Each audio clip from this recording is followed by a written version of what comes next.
எல்லோரும் எப்படி இருக்கீங்க? இப்போ சாம்பாரில் முருங்கைக்காய் மாங்காய்லாம் போட்டு எது அந்த முருங்கைக்காவும் மாங்காவும் உடையாமல் எப்படி நம்ம குக்கரில் வச்சு எடுக்கிறதுன்னு பார்க்கலாம். அதுக்கு பருப்பு மெஷரிங் கப்பில் 1/4 கப்பு கொஞ்சம் கம்மியாக எடுத்து தண்ணி ஒரு டம்ளர் தண்ணி ஒரு 200 ml தண்ணி ஊற்றி கேஸ் ஃப்ளேம் ஃபுல்லாக வச்சு ஆவி வந்தோடனே வெயிட்டை போட்டு கேஸ் ஃப்ளேம் சிம்மில் வச்சு அதுக்கப்புறம் 2 விசில் வந்ததுக்கப்புறம் ஆஃப் பண்ணிடுங்க.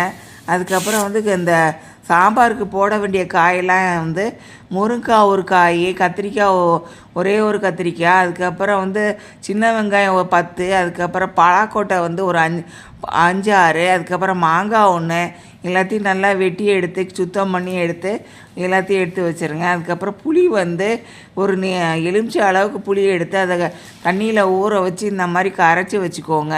இது விருந்தார ஆச்சு சமையல் தமிழ் சப்ஸ்கிரைப் பண்ணுங்க. நன்றி. இப்போ அந்த குக்கர் ஆறி வந்துடுச்சு.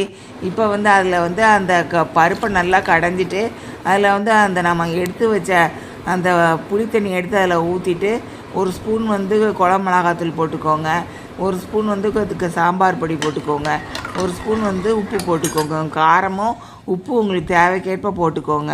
அதுக்கப்புறம் கேஸ் ஸ்டவ் ஃப்ளேம் ஃபுல்லாக வச்சு ஆவி வந்ததுக்கப்புறம் கேஸ் ஸ்டவ்லேருந்து அந்த குக்கரை இறக்கிட்டு கொஞ்சம் ஆறுனதுக்கப்புறம் அதை திறந்துட்டு முருங்கைக்காய் அதில் போட்டுருங்க. அதுக்கப்புறம் கத்திரிக்காய், அதுக்கப்புறம் வெங்காயம், சின்ன வெங்காயம், அதுக்கப்புறம் இந்த மாங்காவும் பலாக்கொட்டையும் ஒரு கொத்து கருவேப்பிலையும் ஒரு கொத்து கொத்தமல்லியும் போட்டு அதுக்கப்புறம் கேஸ் ஃப்ளேம் ஃபுல்லாக வச்சு ஆவி வந்தோடனே வெயிட்டை போட்டு கேஸ் ஃப்ளேம் சிம்மில் வச்சுருங்க.